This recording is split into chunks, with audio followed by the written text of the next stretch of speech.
Greetings and salutations, my lovelies. Bardic Kitty here, bringing you something of a product review kind of video.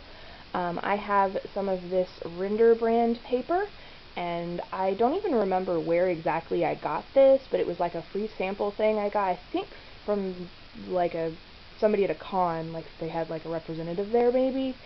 I'm not entirely sure.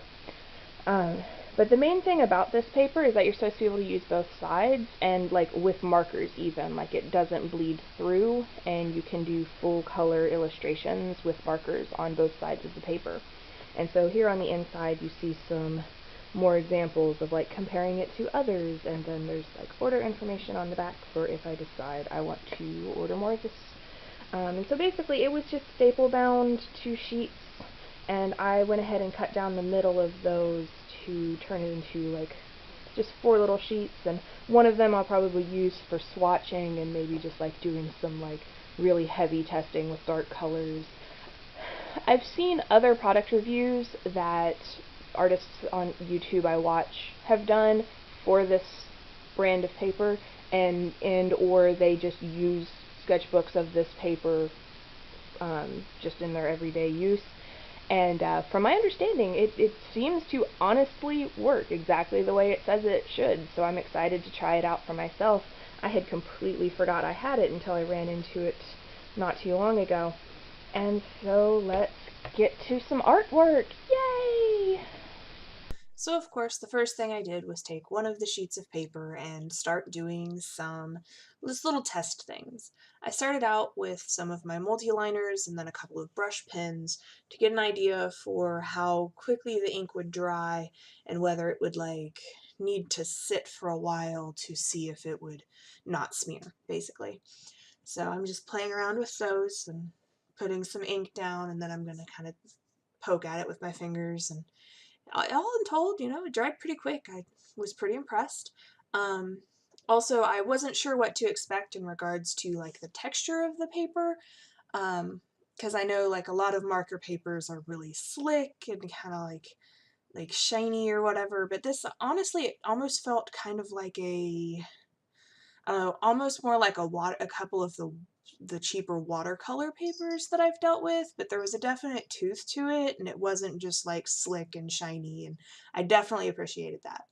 So here I've colored down, just couple of swatches with some of my darker Copic markers, a C9 and then the 110 Special Black, and I'm showing you, on the left there is the Bristol paper that I normally would use, and even after putting down a second bunch of black ink, it's still not showing through the Rendr brand paper. So that was really cool. And then I decided to try one of the Spectrum Noir Illustrator markers that I have, because they tend to feel a little juicier than the other ones that I have. And there's that. And then I do the same on the Bristol paper, and once again, there's definite bleed on the Bristol paper, but absolutely nothing showing through on the Rendr paper. And at this point, I was pretty impressed already.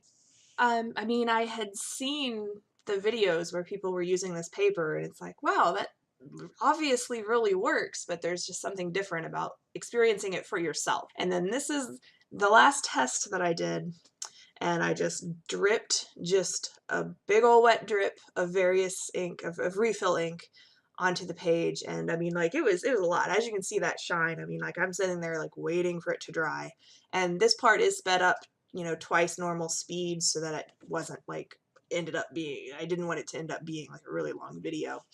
But even with that much ink, see, it still isn't dry. Even with that much ink just dripped right in that one spot, concentrated, absolutely nothing showing through. So I took a sketch that I had already done up, and I start with the inking. Now, one thing I will say, and part of it is I think because the texture is a little toothier and slightly different than what I'm used to on the Bristol paper, my lines did feather slightly, like the ink from the multi-liner spread out a little more than I'm used to. And it wasn't to an extent that I felt it was ruining the piece, but it wasn't quite as clean as I prefer to keep things. But considering that I was drawing Ellie from The Last of Us, it kind of kind of worked, really, because she's from a zombie survival horror game, sort of.